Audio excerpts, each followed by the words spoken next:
Студентите од сите факултети за образовни науки или педагошки факултети денеска има инспиративни говори на тема "Учителите го менуваат светот".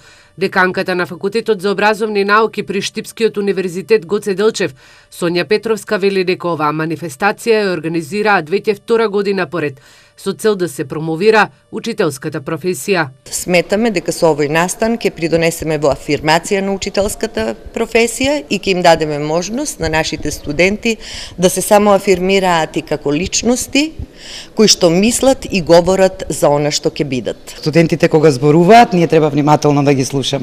А учителската професија е малку занемарена, меѓутоа многу за почит. Тоа треба сите да го имаме на ум. Студентката Кристина Тодоровска од Скопје забележа дека во својот говор ќе покаже и докаже дека учителската професија е една од најблагородните и најхумани професии. Со голема труд и енергија и љубов кон работата која што имаме може да се постигне со сите иновации кои што би ги внесувале, методите, новите методи, игрите кои што би ги воведувале, би можеле многу да постигнеме и да направиме големи промени. Елизабета Пандиловска од Педагошкиот факултет во Скопје забележува дека ваквите манифестации во кои се вклучени студентите се добредојдени со цел да се мотивираат, а забележува и од имаат и што да кажат од нивен аспект за професијата.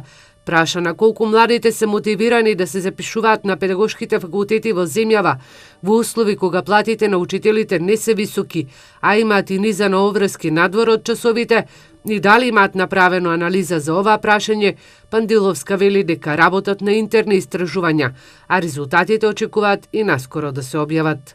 За жал сликата е таква како што кажавте вие.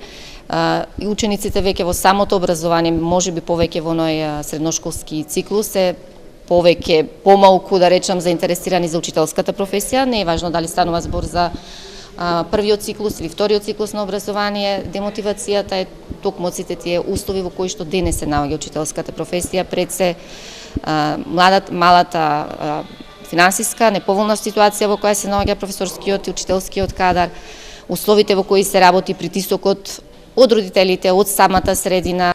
Пандиловска смета дека идните учители треба да следат она што се случува во Европа и светот. Од аспект на професијата, многу е значајно и студентите, односно идните учители, покрај теоријата, да ја имаат и практичната настава.